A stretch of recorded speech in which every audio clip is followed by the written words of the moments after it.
I'm not going to say it's better or worse, because there are problems with a podcast-led medium. Because Rogan can talk to somebody for 3 hours and not say anything of substance, right? That's true. And the fact that he's so powerful, Rogan, as a media figure, and that he doesn't have a boss, he literally could do. Yeah, he literally could have sat wants. down with Trump and talked for 4 hours, and they literally could have talked about nothing. You know what I mean? It would have been a pure vibes interview, which is his right. But you don't want podcasts being the only thing. Having said that, but my request, and I think this is going to be the normalization moving forward, is I think the voters of the country every 4 years should be able to listen to a 3 hour unedited thing. Yeah, that's how we consume stuff, or a right? big part of the population does. So it makes a big difference to me as well. Yeah. Welcome to another episode of Not Investment Advice. You got Trung Phan, Bilal Zaidi. Trung, it's a special election week episode. The joke is on NIL we don't do politics, except for a couple of times we made a mistake and decided Bilal to is about to spend 6 hours explaining who he's voting for and why. And I'm Canadian, so I have no say. So this is Bilal. This is your platform. There we go. You convince the listeners who. Nah, we ain't gonna do that. What are we doing? The other thing is, I mean, I'm not even a citizen yet, so I'm not even able to vote. So neither I of us, will probably be in a few months, to be honest, but a few months too late. But yeah, obviously we are going to talk about the election. We're even recording a day early, as you guys know. It's Monday, November 4th. So it's because the week we literally election. have nothing to add. If we recorded this tomorrow, yeah, first of all, it would be the worst timing ever. It would be the worst podcast episode ever. Wouldn't know what the election results is, because apparently the world's going to end either way, right? Exactly. Based on what I see on the internet, no matter who wins, the world is going to end, right? So why don't you just tell the listeners what we got teed up this episode, and then we can start working. Yeah, so I guess for people, we wanted to cover it, but we're obviously not here to actually convince anyone of anything or even talk policies. To be honest, it's not our wheelhouse. But there are a couple interesting angles of stories that we think are worth talking about. The first one is people are calling this the first podcast election. It was the first time the major candidates were going on the big podcasts like the Rogan, tour, right? Call It Daddy. There's a bunch of those. We'll break that down and can kind of compare it to the TV side debates. Like, for example, a headline here is the debates had 67 million people watching it, which is an incredible amount. I think it's up 30% from the year before. But the Rogan episode with Trump was probably about 100 million people. Oh, if you include YouTube. YouTube is already at 40 million. 40 plus Spotify and everything. Add Spotify, Apple, at least similar numbers, right? And of course, there's probably some overlap like between those people. But regardless, it's a shit ton of people. One bro's watching it and he's going for a run, re-listening. Like Bilal, when he does his 8-hour walks, he's re-listening to old things he saw. Okay, exactly. So we'll talk about a bit about that. So let's get into that, the media angle. And then the second part was about the mechanics of the betting markets or the prediction markets versus the polls. Obviously, there's election polls forever. But recently, you've probably seen a lot of reporting around Polymarket, Kalshi, and stuff like that, which are real-time odds, essentially, that people are betting in the billions of dollars. And we can tell the difference between those, because there's a lot of actually confusion between what the polls mean and what the prediction markets mean. And we can do a little fun fact history, which I got pulled up here, because betting, people may not know this, was a huge part of presidential elections from like the mid 1800s up until I say about 1920, 1930. And then they kind of anti-gambling legislation came into place, understandably, but now it's back. Oh, we're back in full force. Exactly. And if we get to it, we've got another topic around the movie Here. It's called Here, right? Yeah. Tom Hanks, Robin Wright, Robert Zemeckis, a reunion of the same crew that did Forrest Gump 30 years ago. Oh, wow. But the point we're bringing up today is like, this might be so far the most generative AI used in a big budget Hollywood film. And we could talk about the implications of that. And then I'll just tie this up here because we don't forget about Bilal and I have both recently been in Europe. We should probably just spend a couple words on that because I know people like the bands. But we are on topic today, people. We read Mr. Beast PDF, and that's the only thing we're following of Mr. Beast because he's had a lot of controversial things. A tough couple weeks, but let's start with meme of the week. All right, meme of the week was the best comment from the Trump Rogan podcast. So this was dropped 9 days ago, this is Friday, man, dude, how fast is this stuff moving? The Trump Rogan podcast happened like only 10 days ago. Yeah, mad. 9 days ago. And then JD Vance has been on since. And they were in negotiations, as we'll talk about, to have Harris on, but her team ended up saying no. But here's the comment on Rogan's Trump interview. At Rose Mullet writes, imagine telling someone 15 years ago that the host of Fear Factor and the host of The Apprentice talking to each other on a podcast would be the most important political event of 2024. Insane, right? I mean, dude, it is absolutely insane when you think about it. Obviously, a little bit hyperbolic. I mean, let's just run through what's happened in the past 6 months in the most apolitical sense possible. But it's been an insane election cycle. And dude, first of all, let me ask you, how fast does this all feel? Like, I told you this is 9 days Can't ago. believe You're like, it's what? November. Yeah, it's wild. Right, dude. Trump was almost killed in June, right? Survived assassination attempt that hit his ear. I think a week before that, he had a debate with Joe Biden when it became clear that that was a political earthquake. Yeah, we did talk about that. I think. Yeah, we talked about that briefly. Of like, people realize, maybe he hasn't been constantly up to the job. Media has been running cover, but then everyone realized, right? We talked about it. We called it. We compared it to the Harvey Weinstein situation in the sense, obviously not the characters, but like what happens when the dam breaks. Everybody knows that everybody else knows, right? That it's a centralizing effect of information. Everybody kind of knew, but now that you know that everybody knows, changes the entire dynamic. And then Harris replaces Biden on the ticket. This all happened in like a 3-week span, mind you. And it also happened around the same time that Hawk Tuah blew up. And what's crazy is if you actually look at the Google Trends of Hawk Tuah and these storylines, like the Hawk Tuah has like kind of stayed above the fray. Seriously? She's kept, That's funny. And then anyways, fast forward, insanity. We're here, elections tomorrow. But so Bilal, podcast election, I'm going to throw a couple questions to you.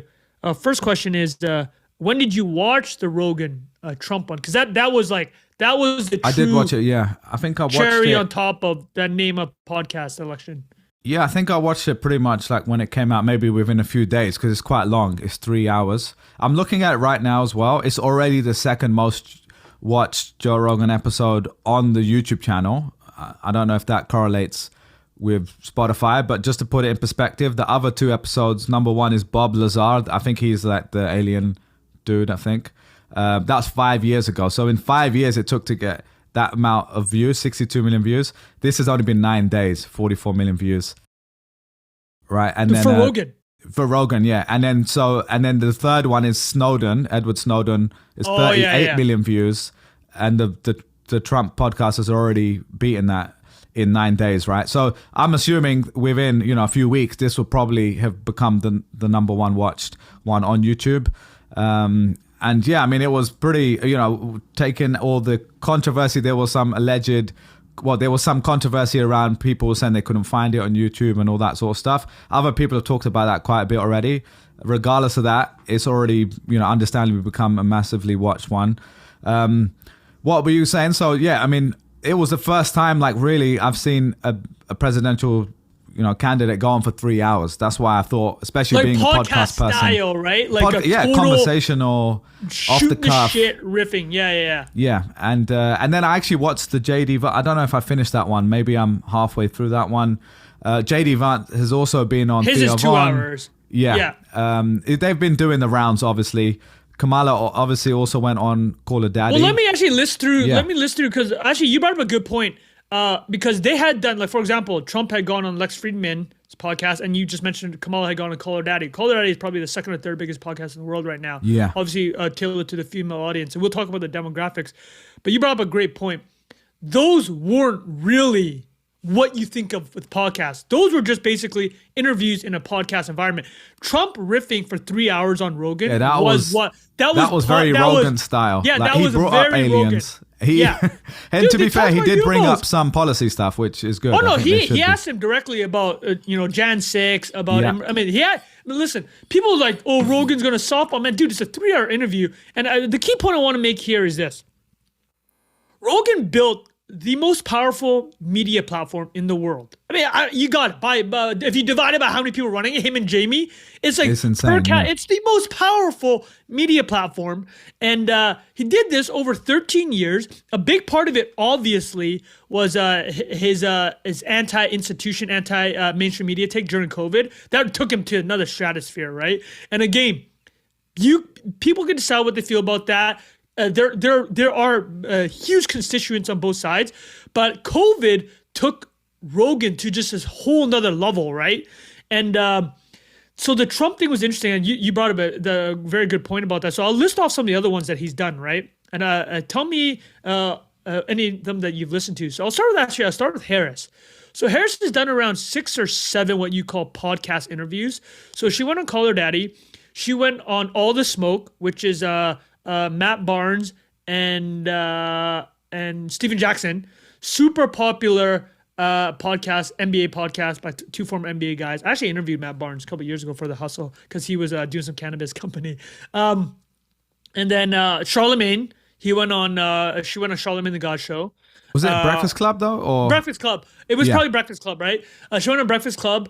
Obviously, this is all friendlies, right? She went on a very friendly show. Understandably, so did Trump. And then we could talk about the demos that they were going after. She did go on eventually and went on Fox News, but not a podcast. But yeah, that wasn't a podcast. She went on Brett Baier. But dude, that was 26 minutes, right? This is what we're talking about. Yeah, that's what. The 3 hour. We'll come to it. But I would have loved to have seen her on Rogan. That would have been incredible to have both of them. Let me list off some of. So the demo she was going for was very obvious with the names listed. She's going for probably African American under 35 audience, and then female. Which is Call Her Daddy. Yeah. Also, the other one was Club Shay Shay, I think it's called. Oh, yeah, Club Shay Shay. Club Shay Shay is huge. He does a lot of sports. Yeah. I mean, he was the, what's the comedian's name? Cat Williams. That's one of the most viewed interviews in YouTube history. Insane. Yeah. Have you watched that one? By the way, it's incredible. An insane podcast. Everything he called has kind of come to me, bro. Yeah, he kind of called Diddy before Diddy. It real on that one. But Club Shay Shay actually has kind of turned into like a Rogan kind of level thing. Well, he'll talk to anybody. They'll drink some of his Hennessy and like shoot the shit, right? It's like you said, it's that podcast vibe. And listen, Bilal, I have to say, is like Mr. Podcast. This guy listens to podcasts on 8-hour walks. Is this correct? That's true, yeah. All right, so the Rogan one. So I'm gonna listen off. You tell me if you listen to any of which ones you listen to, okay? So the Rogan thing, Trump. Oh, sorry. The other big one was Flagrant, Andrew Schultz. That was because we should give that one as example in a minute. Go on. Okay, why don't you talk about Flagrant after I finish listening through, because people are saying Trump's list of the demo was the bro demo. He was going after the bro. He was doubling down on this under 35 millennial kind of Democrat. Well, his son was recommending them apparently as well, so it kind of makes sense. His son was recommending to go on all these files. Baron Trump was. Okay, so Flagrant, Andrew Schultz, Theo Vaughn. This past week with Theo Vaughn, that was funny. Killed me, bro. Some of the clips from that are great, but go ahead. Impulsive, Logan Paul. Okay. I didn't know The Nelk Boys. He did Lex Fridman. He did All In early, but All In wasn't. That was like. They were trying to be way professional with that, right? This wasn't like this bro stuff that was going on. They're not wearing a suit, you know what I mean? Yeah, they were going full on. And then there's a bunch of other. He did a Aiden Ross, the the streamer, YouTube streamer. Yeah, the right wing streamer. He's the biggest one. Well, I wouldn't call him right wing. He's young. He's a Trump supporter, but he's quite large. So those are kind of the main ones, and he obviously did the 2-hour spaces with Elon. You mentioned Flagrant, so I'm curious about that. Why don't you walk us through? You obviously watched that one, right? So the Flagrant interview was quite interesting because I think both the left and the right were using it as an example of like ammunition for their candidate. So the Trump side, people were saying, look, he looks like such a normal guy. He's making jokes. You kind of get to see him, this fluffy, nice guy. And then on the other side, Dems were basically saying, look, he said this stupid thing, or he's there with the bros saying X, Y, Z.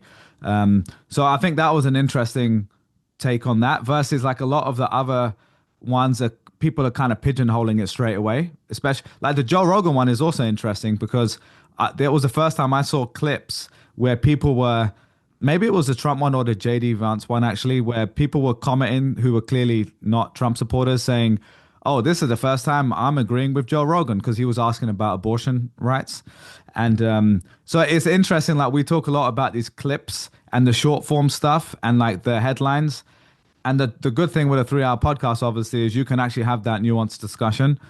And but you're still getting those clips where people are getting their summaries to back up what they already believe, and that's kind of obviously a big issue as well. Well, you actually brought up a very interesting point about that, because the Harris campaign leaned into the clips hard. You remember like the whole coconut vibes, the TikTok thing? Like when she took over the candidacy, that was like, you know, the joyful candidate, coconut, the vibes.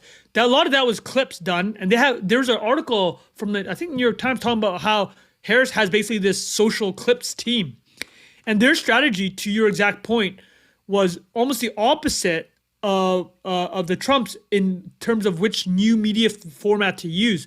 So if we're talking about the history of media formats and how they influence elections, like the famous ones are FDR on the radio.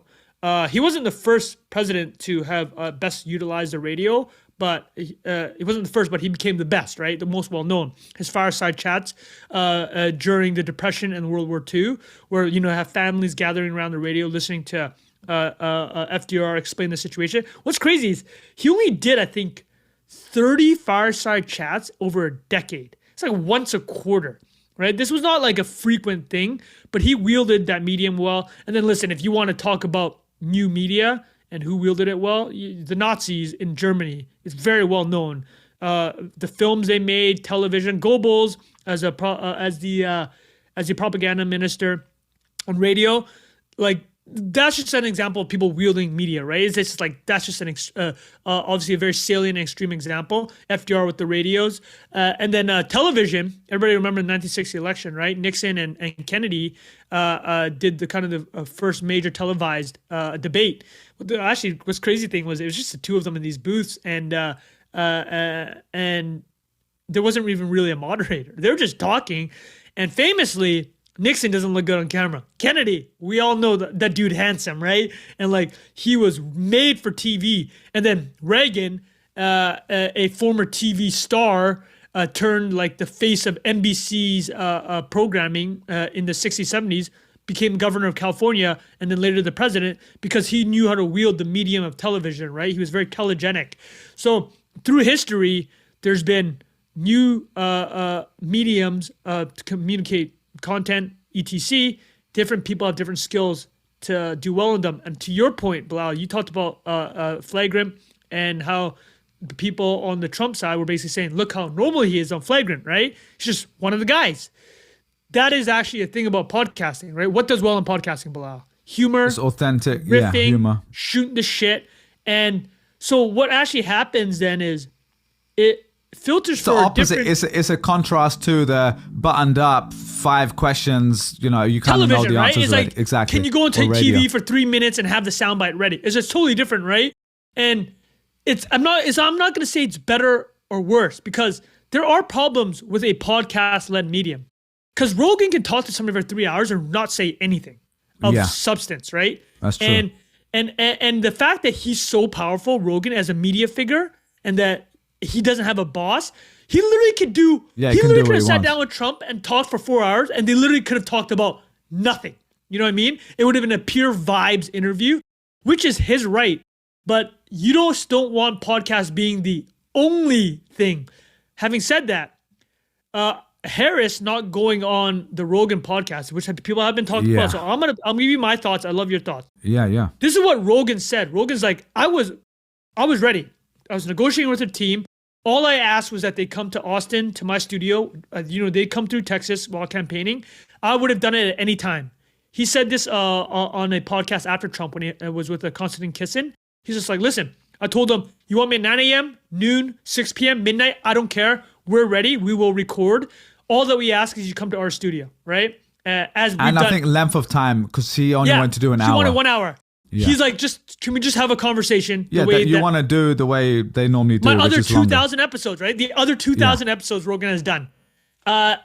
Some people are being like, wow, Rogan's being a diva. This is the vice president of the United States. she may become the president. He's Like, also why the wouldn't number you make one the platform? media platform. So But exactly, that my point is like he can that. literally do whatever he wants, right? He doesn't have a boss. He has distribution, and he's become uncancelable, as we saw during COVID. He's uncancelable, so he gets to call the shots. So my point, though, the broader point I'm making is this: she obviously would not do as well on 3 hours as Trump did. But you're not trying to make that podcast the only point. But my request, and I think this is going to be the normalization moving forward, is I think the voters of the country every 4 years should be able to listen to a 3 hour unedited thing. Yeah, that's how we consume stuff, or a right? big part of the population does. So it makes a big difference to me as well. Yeah.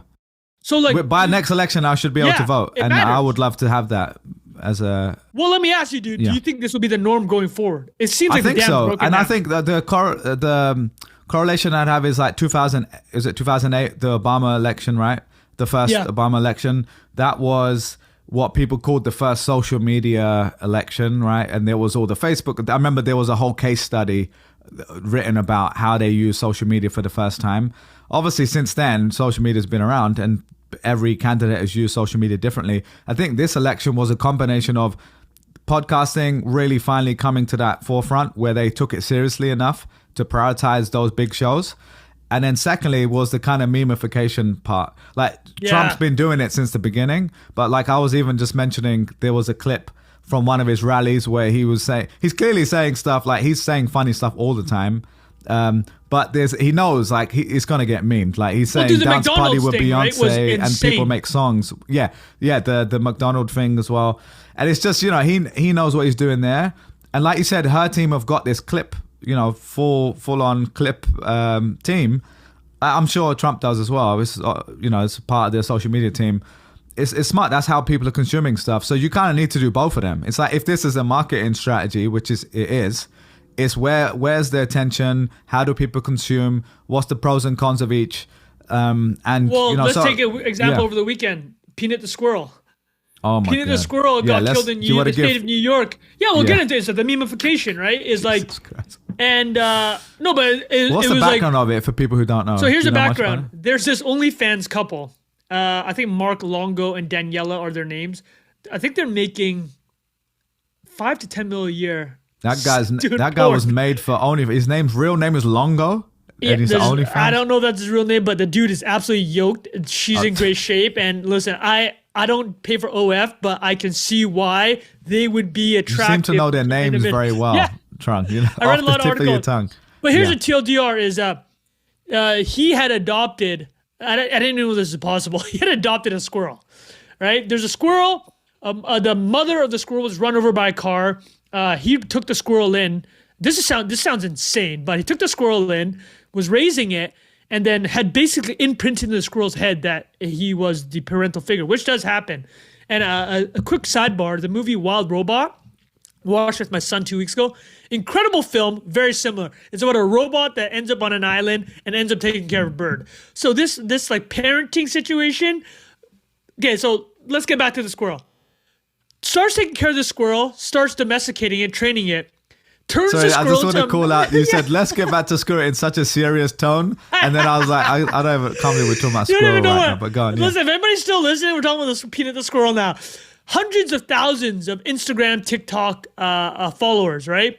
So turning this squirrel into a social media star. Mind you, I cannot stress this enough. These are OnlyFans creators, all right? They're doing porn. Like, let's just straight up. Let's just go. I'm not going to mince words here. But they seem to have great hearts. They started a kind of like a sanctuary for animals in the state of New York. With their earnings from OnlyFans, again, they're making $500,000 to $1 million a month, allegedly. They bought a farm or like big lot where they brought animals onto the property. Okay. Over the weekend, that the farm or whatever, the home where they have all these animals, like 300 animals, was raided by, I think, the New York State's Wildlife and Conservatory Department. I didn't even know that was the thing. I learned about all this. They gets raided. They end up killing the squirrel because they thought the squirrel had rabies. R.I.P. And Bilal was talking about the memification of this election. So if you weren't online, it's a good point. That was all on Twitter feed. Basically, this thing blew up the X feed on Saturday, and it became it was framed as a right-wing talking point, like anti-government. It was like this was a example. Yeah, this was an example of government overreach, right? It's like, so the government was investigating the squirrel instead of, and there are massive issues in the state of New York, by the way. Like Mayor Eric Adams, Eric Adams is getting investigated by the federal government. Yeah. And then separately, there's this whole immigration crisis that Eric Adams has pointed out. Like, things are happening in New York, and then a squirrel gets killed, right? And so people are like, there's massive government overreach, there's a misallocation of resources, this is what's being said, and it's being framed as a right-wing thing. I'm bringing this all back to Bilal's point. You're weaving right now, as Trump said. The weave. The weave. Yeah. The weave. You're talking, you're bringing it back. So here it goes. This, basically, I talked earlier about how fast everything's moving. The memes are moving so fast that Trump's fist in the air saying fight, fight, fight lasted like 3 days, right? Yeah, that's and then a good point. Just moved on to the next meme, the cycle. So yeah, what I would say is this, Bilal, you're right. It's not the first social media election. 2008 was with Obama, famously. Facebook was about 4 years old at the time. 2016, Facebook got blamed for Cambridge Analytica and the Russians buying up ads. But the Russians ended up spending like $100,000. Like, it was ridiculous, right? It was a completely blown out proportion. But the social media has been in the mix. But to your point, I'll say the difference. Why would people ask, hey, Bilal, social media's been around. Why would you say this is the first super meme one? The number of people online is next level now, right? We're talking probably, time spent online, the number of social media platforms. Changed since the algo is demented now, right? Yeah, it's viral and it's interest-based. So you're seeing stuff you wouldn't normally be seeing before. So like there is the Free Press. I don't know if anybody reads the Free Press, Bear Weiss's publication, but they had a thing this morning in their emails, like basically saying this is the one we're about to find out how this election pans out. But the melding of like online and real life, I'm of the mindset like they're one and the same at this point, man. I hate to say it, but like in real life, online is real life. It's just like the amount of hours you spend online and what gets filtered through from online into real life. It's not one-on-one and there's a lag, but dude, it's just like, to me, there's no more separation anymore. And this election really feels like that. So back to Bilal, I'll ask him about the memification. But the other thing I'll ask about the podcast is what do you think the drawbacks are? Let's say that the next cycle or 2 cycles from now, call it, let's say that JD Vance is running against AOC in 2032. Seriously, you heard it here first. Yeah, I mean, I heard it here first, right? That crazy. If that happened, and then traditional media, television, continues its death spiral, right? Like we talk about cable, the entire bundle is unpackaging. You're gonna have this whole generation of people straight up just passing away, and then you're gonna have a new cohort just podcast first. What do you see as the pros of that and the cons of a podcast first election?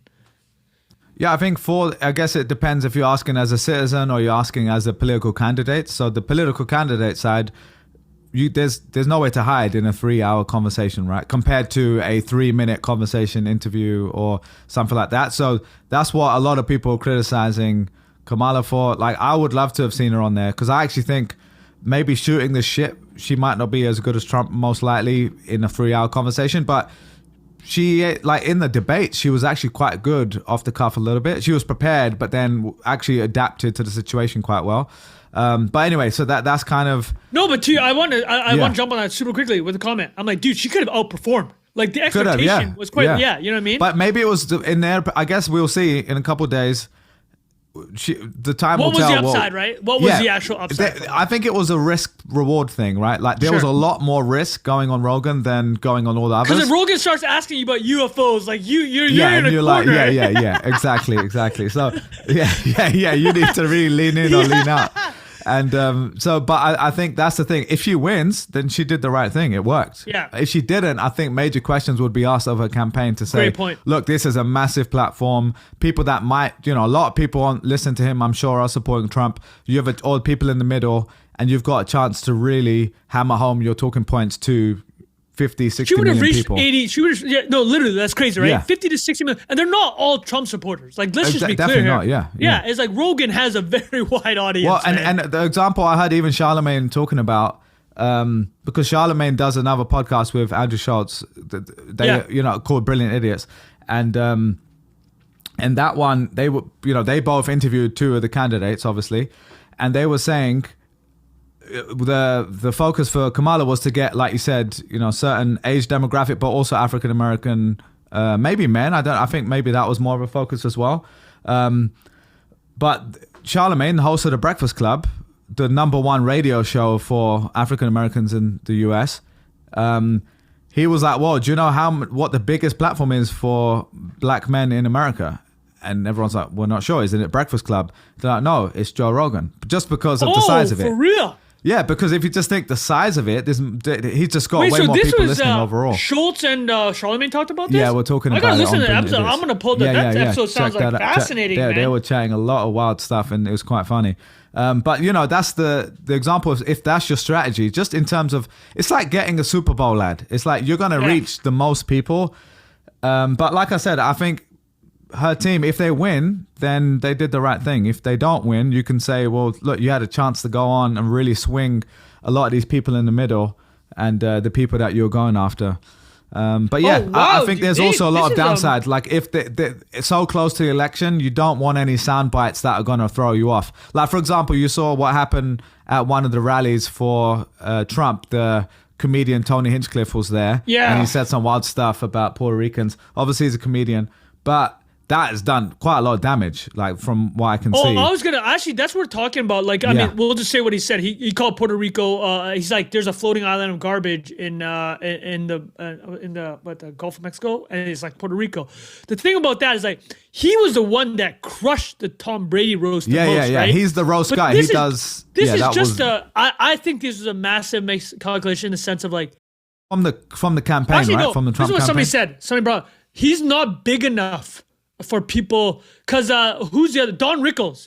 So if you had done Don Rickles, who's famous, this is like a 60s, 70s guy, Don Rickles, he's known as the roast guy or like the one-liner joke guy, but he's massive, right? We're talking about the fracturing of attention. I didn't even know who Hinchcliffe was until the Brady roast.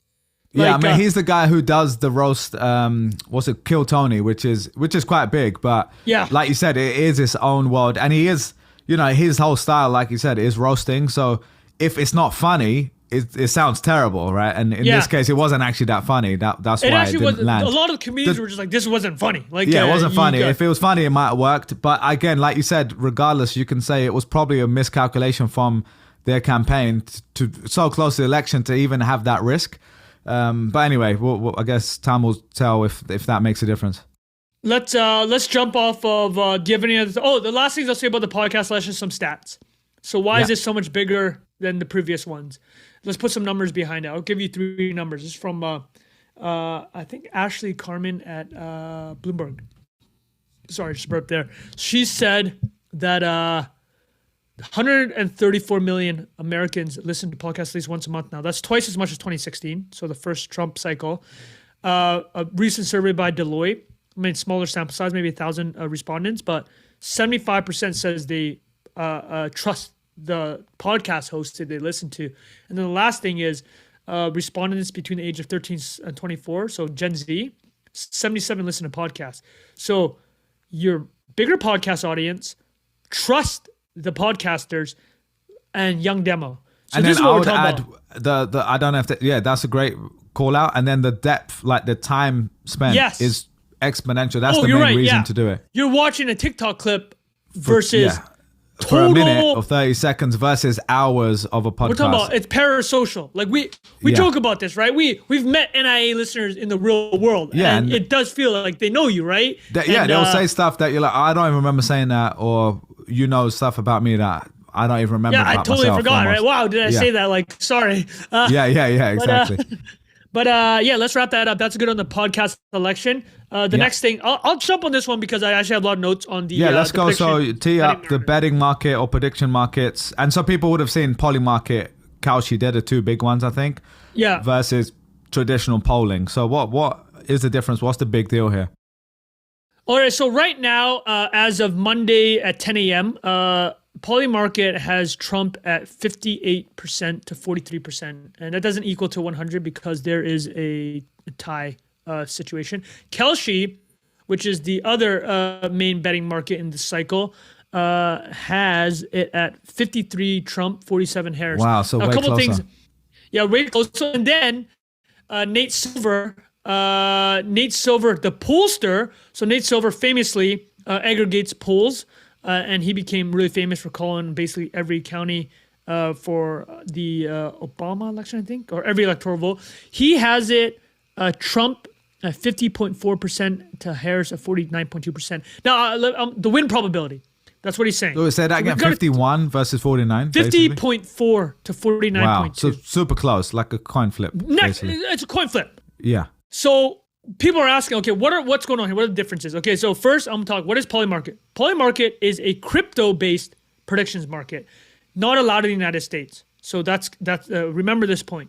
Kalshi is only allowed in the United States, and it does event-based predictions. Yeah, it's regulated. The story behind Kalshi is interesting. It was the founders, former Goldman, and they basically saw the 2016 election happen, and they're like, wow, there wasn't like remember when the election happened, people, banks ripped when people realized that Trump was going to win, right? Because obviously the idea was that Trump would have more deregulatory and he could help out more for the finance sector, more M&A, just more animal spirits, right? Yeah. So Tarek Mansour, who's the CEO of Kalshi, co-founder, so I have a chance. I've spoken with Tarek on DMs and just in general, very interesting what he did. He launched Kalshi to do event-based betting. And up until, I think, 3 weeks ago, the Commodities and Futures Trading Commission wouldn't allow betting on elections in the United States. Tarek won a court case and allowed it, and since in the past month, there's been $100 million of betting on Kalshi.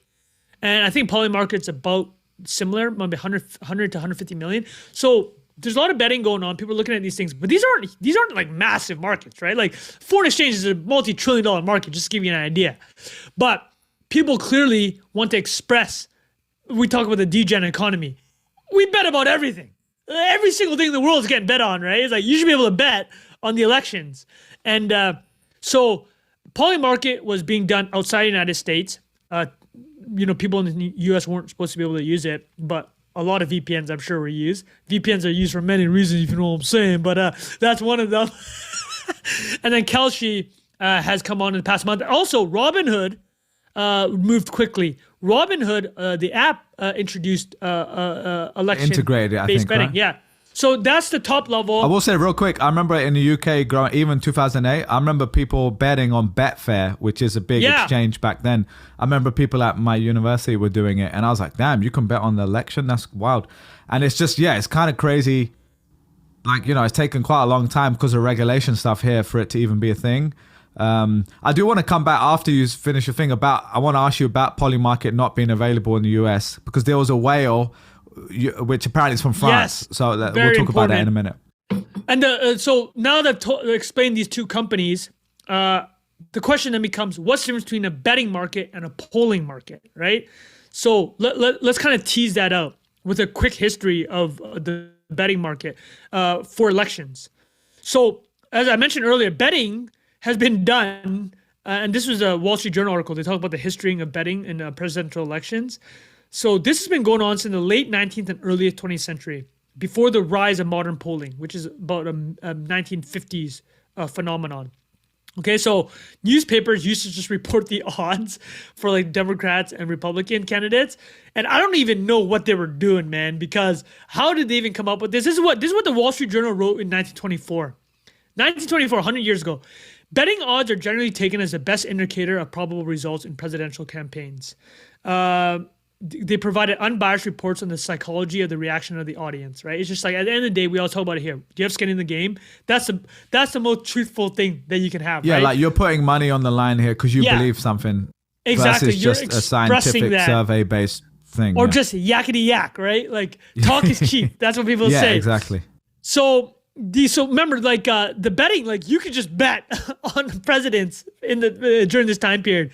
So in the 15 elections between 1884 and 1940, the candidate with the best odds, and the odds were done by the major newspapers as of mid-October, won 11 times. So it's 11 out of 15. The other 4 were tied. Okay, so why did election betting decline after 1940?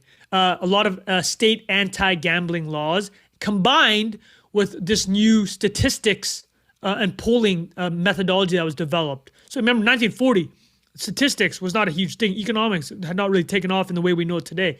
That started to change. So famously, in 1948, the pollsters, so they're about a decade into polls having some legs, what do you do in a poll? Bilal, what is your understanding of a poll?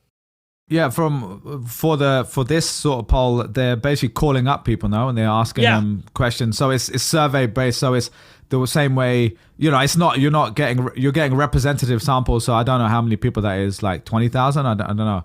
But then you're extrapolating that out to 350 million people or whatever. Right. And the best pollsters, and to what you just described, the best pollsters are people that can build up the best list, the correct list to call, right? That representative. Is this representative? Sample. Yeah.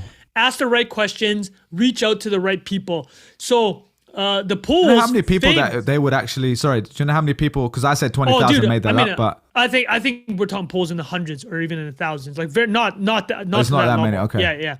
So 1948, the polls got that election really wrong, and there's a very famous picture of Harry Truman, who actually won the election, holding a thing from the Chicago Daily Tribune saying Dewey had won the election. Dewey defeats Truman. That was wrong. The pollsters got that wrong. So let me fast forward a bit. But polls got better and better, right? To Bilal's point. How do you create the right poll? This is like 1940s, 1950s, and get to the 60s, you have television. Television starts doing Nielsen ratings, right? Where you're being able to measure what people are seeing and what they're believing better. In the 1980s, the betting markets start coming back. Bilal had mentioned, you called it Betfair, Bilal? Yeah, that was a UK betting site. Yeah, that's a big one. I think there's one out of New Zealand called Predict It, and that was over the past few decades. But Predict It has a cap. You can only bet like $850. I think Betfair. I was checking Betfair. There was like a lot of money on the exchange because it's peer to peer, that one. So it's not like a bookie. Yeah, so you can take either side, kind of like a stock there market. You go. So that is an exchange. That makes it easier. Yeah, it's an exchange. So Iowa electronic markets was from the 1980s. So it starts coming back. People betting. Bilal mentioned Betfair. Globally, people told degens they want to bet on anything. So you go outside the United States, right? And then, we're seeing what's going on in the United States. It's so weird, like what the U.S. will ban and not ban. Like alcohol is fully legal. We know how destructive alcohol is, but you can't like do mushrooms, right? And not to say that mushrooms aren't a problem. It's like the idea of like the regulatory, they pick and choose. You have the right lobbyists. Exactly. So betting has really come back in the past decade though, because people were making money, as Bilal said, on Betfair and Predict It, just betting on Trump, right? And then because the polls were so off on Trump. And I don't know if people remember, it's like the first time he won, you mean, right? In 2016. Yeah, I remember that. So that was an earthquake in the polling industry. And they basically, and they also got the polls in 2020 also missed Trump, even though he lost, they also missed like how much support he did get. So the last 8 years, the pollsters have had to answer the questions like, what's going on? Why are your polls so far off? How did you miss Trump, right? Yeah. So they've been doing a lot of things that we kind of discussed. They're changing the methodology a bit. It's not just phone calls now. They're doing texts. They're trying to outreach on email. But like, man, if you're trying to get a demo of the country and you're doing text and phone calls, bro, it's crazy, right? Yeah. It's crazy.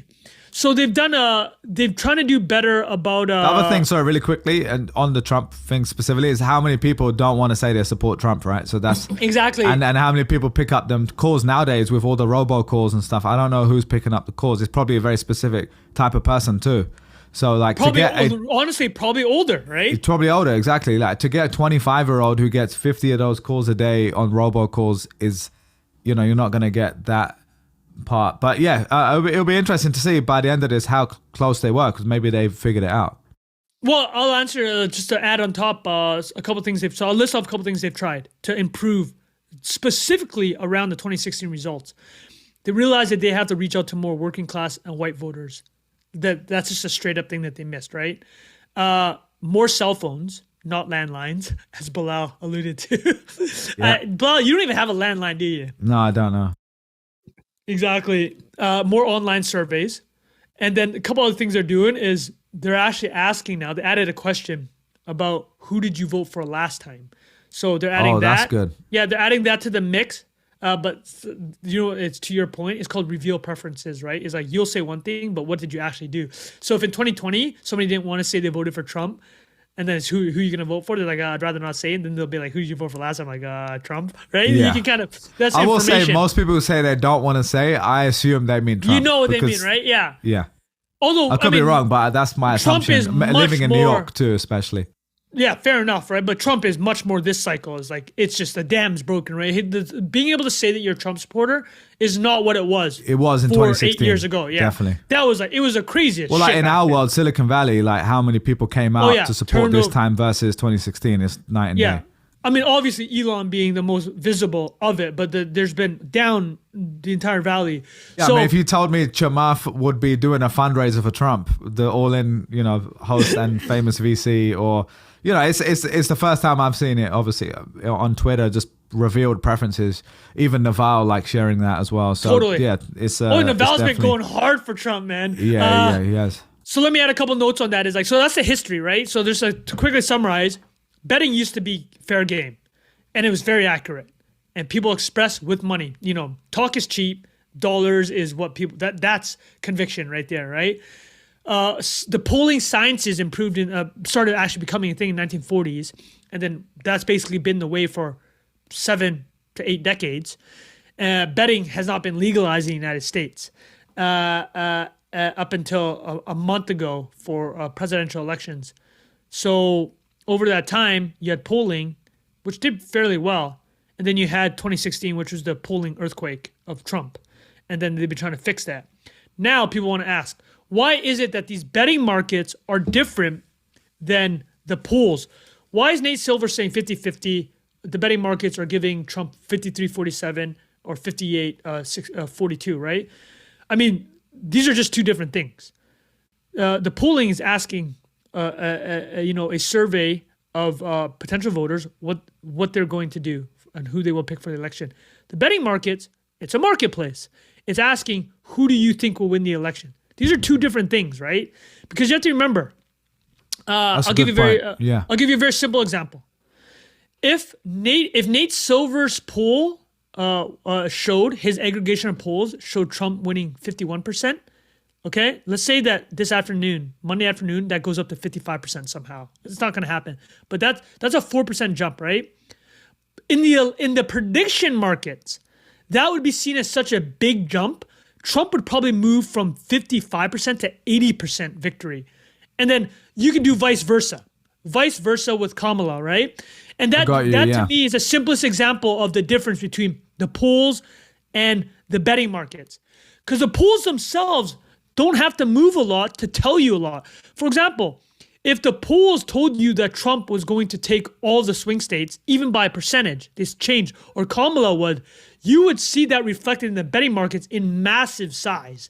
Like a 2% change in Pennsylvania, which would indicate a lot more than just a 2% change, to the better. It's disproportionate. Yeah, that's a huge piece of information, right? That's like insider level trading type of information that you would want to make a bet on. So these are showing two different things. That's why the numbers are different. Having said that, they will converge, right? Because the betting is real time and it's aggregating the information. And it's a marketplace for that prediction for people versus just the smaller sample size. No, it's a great call out. And I'm looking Trump right now, real quick.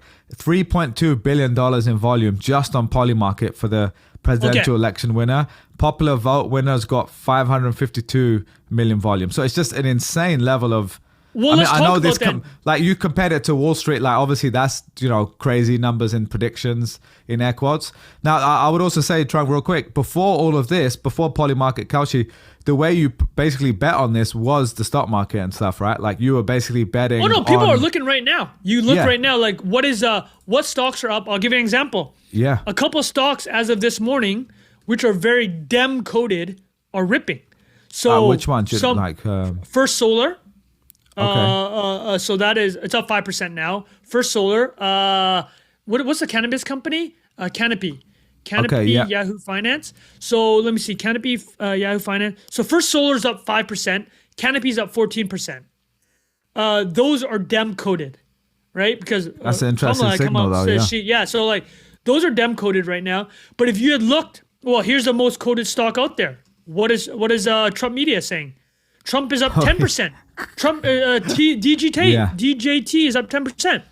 Damn. So people are clearly making massive bets on who they think will win in the stock market, right? So that stock market signal, you pick your poison. If you think cannabis is the play and that's the real signal, you're looking bullish for Harris right now. If you think DJT is bullish, you're looking bullish for Trump. I mean, that's the most pure play there is. Yeah. So those two things are going on. And but to Bilal's point he mentioned earlier, the other thing about betting markets, whales can skew the bet.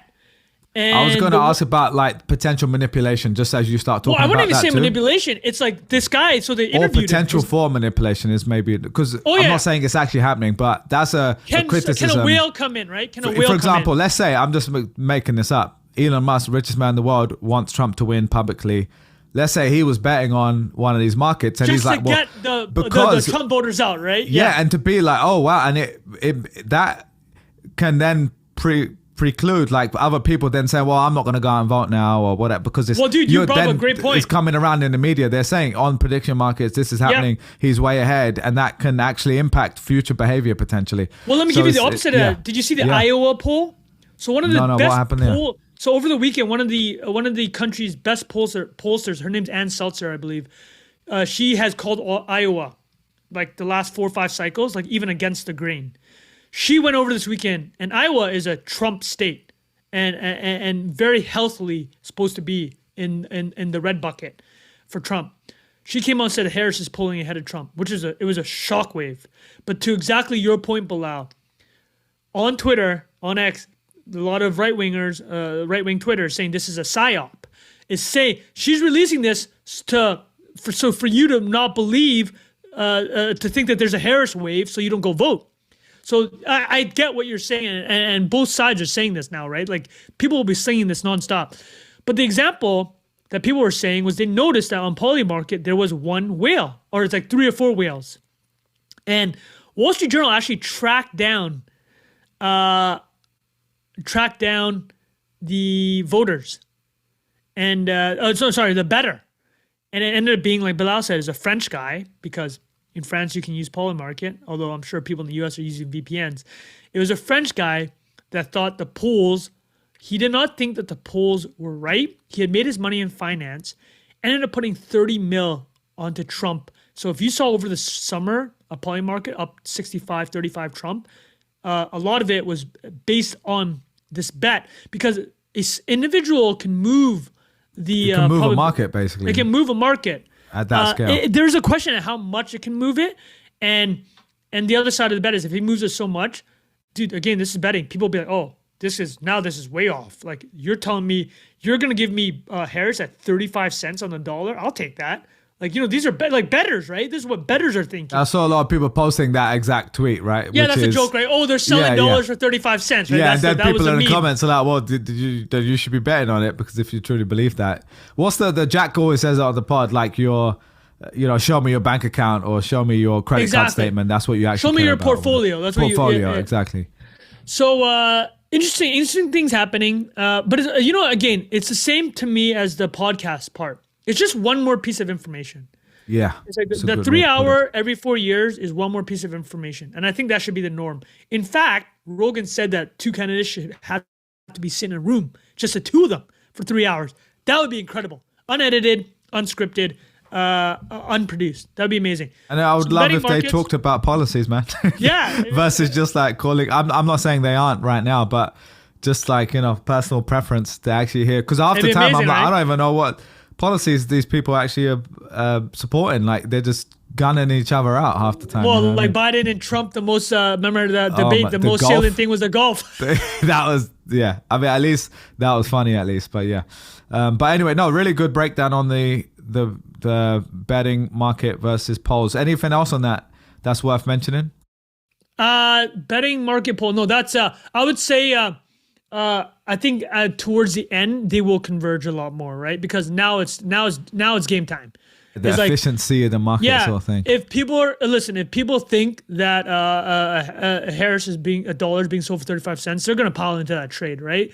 The other thing is Trung. I'm not, I don't know enough about this, but I'm sure there's some discrepancies between the different marketplaces, right? Surely there must be arbitrage happening as well for people. I actually read about this. Our boy Jack Rains interviewed Kalshi's, I think, chief strategy officer. They asked about it. There's enough friction between them. Because technically, it's the Kalshi, specifically Kalshi, is incentivized to make sure that they're above board because they just got clearance from the CFTC. Because they're regulated, yeah. So if they're seeing, because they're not supposed to take foreign bets, so it's in their interest to not allow this ARB to happen, right? And I'm sure just to clarify for people, because we said it really quickly, like if the odds are different, you can basically bet on both sides and make the margin. Yeah. If it's such a big difference, you'd be like, okay, well, I'll just bet on this exchange. Bet on both. Yeah. Either way, you're winning. The job, and not to say that people can't do it, but that's the theory anyways, right? But other than that, I haven't put down a bet on any of this. Again, same. I can't even vote. You can't vote. We have our people. If you came here thinking we're going to give you policy reviews and tell you which candidate to pick, you're sorely mistaken. But no, I think we did this in the most NIA way possible. We talked about the media angle quite interesting to and the talk betting about. angle. So why don't we wrap up with do you want to talk here about and the Hollywood? Europe? Yeah, go on. Tell me about here, and also let us know what you think of this, because like we said, we don't normally talk politics, and we haven't really today. And honestly, I just want to clarify on that. The reason we don't, honestly, is one, because I know not that much about it. You know way more than me in general, let alone about politics. No. But two, it's honestly, we get so much of it everywhere that it gets so tiring. And like half the time, I want people to listen to this and have a good time. And that's part of why we don't talk about it, because we get enough of it everywhere. But this was an interesting angle, and it will be interesting to see the impact of the two things we talked about. Let's talk about here movie generative AI. So you said this was probably the most used, the use of generative AI in Hollywood so far seems to be from this movie. Right, 100%. So I'll give you some background. Here is as I talked about, it bombed at the box office. Unfortunately, it made like $5 million opening weekend on a $50 million budget. Robert Zemeckis, Tom Hanks, Robin Wright. So the three of them were did Forrest Gump together. So as a reminder, you remember Forrest Gump? They had a lot of Gump going through time and de-aging, right? Or aging him, right? It's like they had him shaking Elvis Presley's hand or Richard Nixon's hand. Yeah, you remember, it's like that movie actually won, you may not know, and it won Best Picture, Tom Hanks won Best Actor, and it won Best Visual Effects. Oh, wow, yeah. Yeah, also so incredible film. I mean, incredible it's one of my favorite films. Robert Zemeckis also did Back to the Future, so he likes tinkering with technology. So he's also done The Polar Express with Tom Hanks.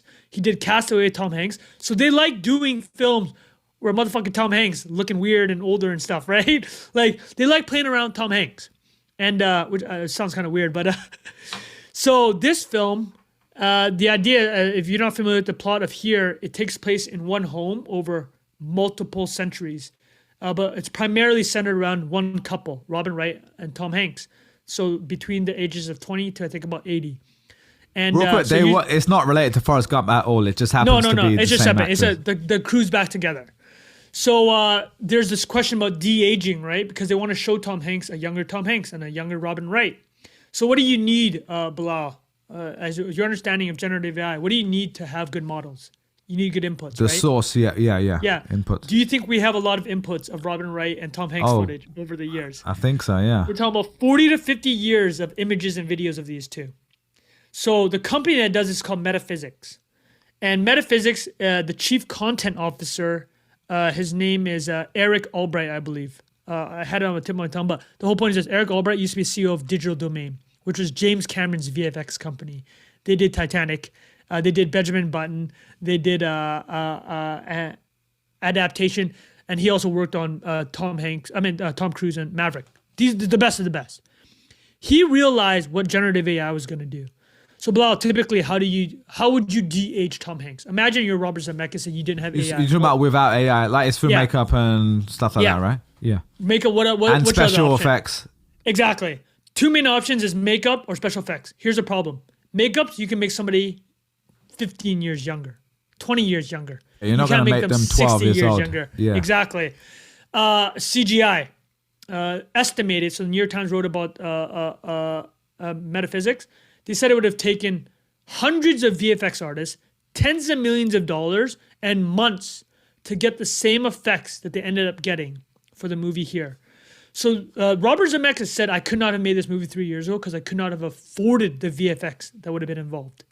And so the budget of 50 mil would not have been enough to do this film.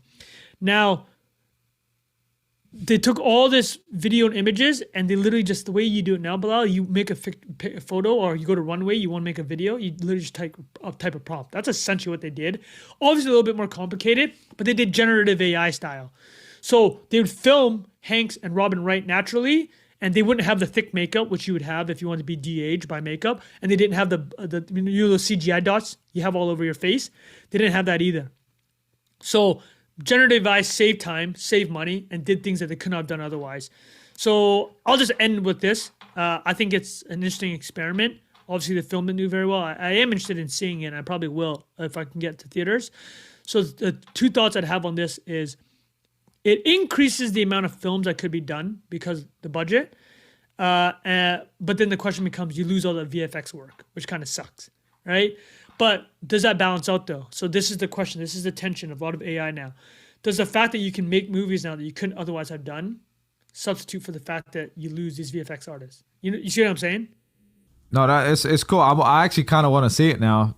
I looked on IMDb, 6.2 on IMDb, which isn't terrible. It's not like it's a 4 out of 10. So I'm kind of curious to see if it actually wasn't that great. It might be one of those that's okay to watch at home versus like going all the way to the movie theater for, right? So yeah. I don't know enough. Like I don't know how many movies are actually doing well in the theaters apart from like the big, superhero movies and stuff like that. So no, that's very interesting. Very cool. Are you gonna watch it?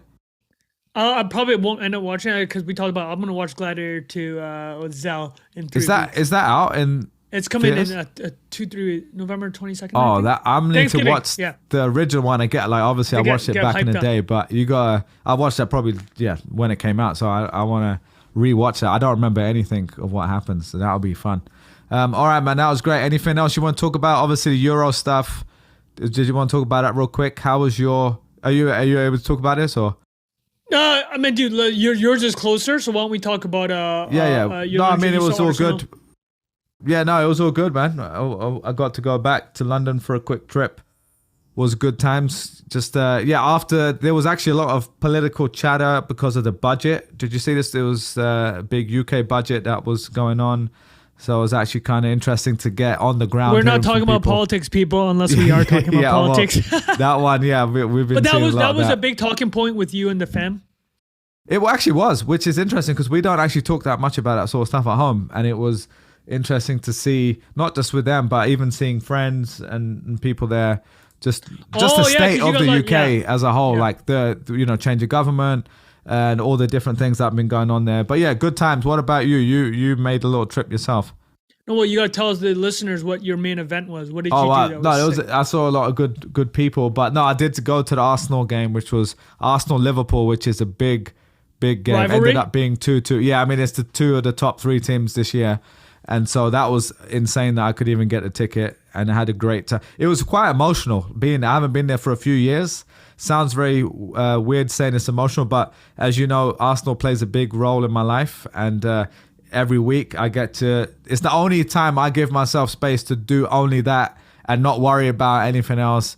Not worry about looking after Bilal, things going on. how many Patreons do you pay for podcasts about Arsenal? No, I only have 2, to be fair, but only 2, but they're enough. It's quite incredible. Like I've thought about doing Arsenal. We've probably talked about. I know that was your first media venture. Arsenal review. It's still online. I've switched it to a Substack, and I have not written anything, but it makes complete sense. I should be. I'm sending voice notes. I literally, before this pod, I sent a 25-minute voice note to my little Arsenal group of friends, and people be sending it back. Crying, so we need man. to. But we need to I'm be doing happy. That. I'm happy you saw the main event, dude. And it was you incredible to be there. You also took your parents to Mamma Mia. I did. Yeah, that was very, very good.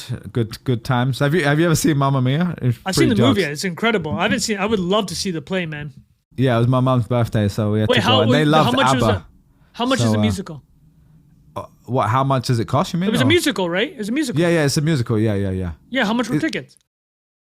I think they were like £100 each, but you could get them for cheaper. But I was getting quite nice seats. Where's the venue? It was in Central London, in West End. Okay. It was nice night out with the parents. It was like my first day. Just went straight there. I was like half asleep with the jet lag and stuff.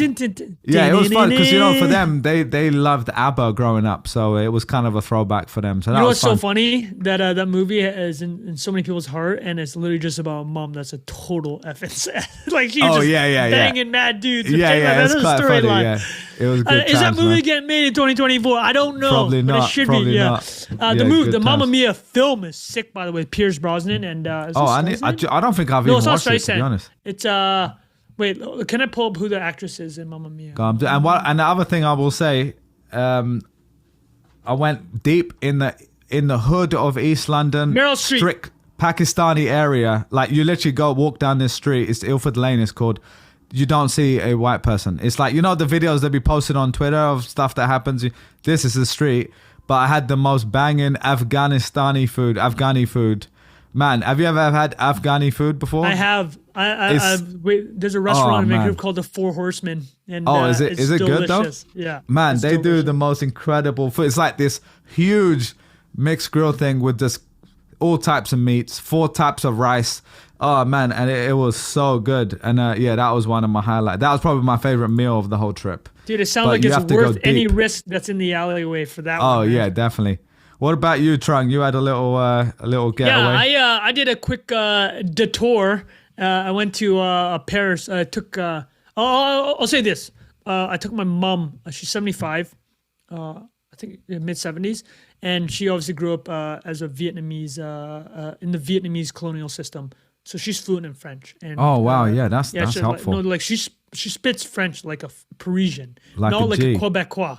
Like, I don't know if you know about this, but like Parisians and Quebecois have this kind of like a big brother, little brother syndrome. Oh, and, but my mom had never been, and obviously at this age, it's hard. Every year, the physical. You're hoping that your parents are being able to maintain. Able to do it. Yeah, the completely. physical ability to walk for hours because that's what Paris, right? So we just took her, and man, she was just every picture I look at now, man, I'm so happy I took her. I took her to all the main sites, right? Like Versailles, Louvre, Eiffel Tower, Arc de Triomphe, and like she was just out there spitting French, just on cloud 9, man. That's Uber amazing. drivers, cab drivers, hotel person, host, just spitting. You went with your wife and kid too, right? So it was your wife and kid, and man, that's amazing. And they were, I guess there's been so many Chinese tours in Paris over the past 2 decades that it's been long since they've expected that Asian, like in the 60s or 70s, if there's an Asian person in Paris, you're like, oh, this person can speak French, right? It's like they're probably from Indochina, French Indochina, which is what Cambodia, Laos, and Vietnam was called under the colonial system. But my mom comes in just spitting the hot fire, and people loved it. But yeah, I'm extremely happy I did it, and that's my takeaway from that. That's and the last thing I'll man. say. The last thing we'll pin off, as we end quickly, is people last week forgot to put the Caffeinated Deep Dives link in the show notes, so we'll add that. That's my new solo podcast where I drink at least 3 coffees, read 1 book, and riff for an hour at least. But here's the funny thing, Bilal. I did that release in my newsletter last week, and people were like, yo, what about C4, man? Well, what's going on with C4? So, yeah, you need that's a perfect little future brand partnership right there, man. It's Dude, called Caffeinated Deep I Dive. actually might add C4 like halfway through. I think I might do it, man. They should be sponsoring that for sure, man. But yeah, go support our boy Trung. It's called Caffeinated Deep Dives. We'll put it in the show notes, obviously.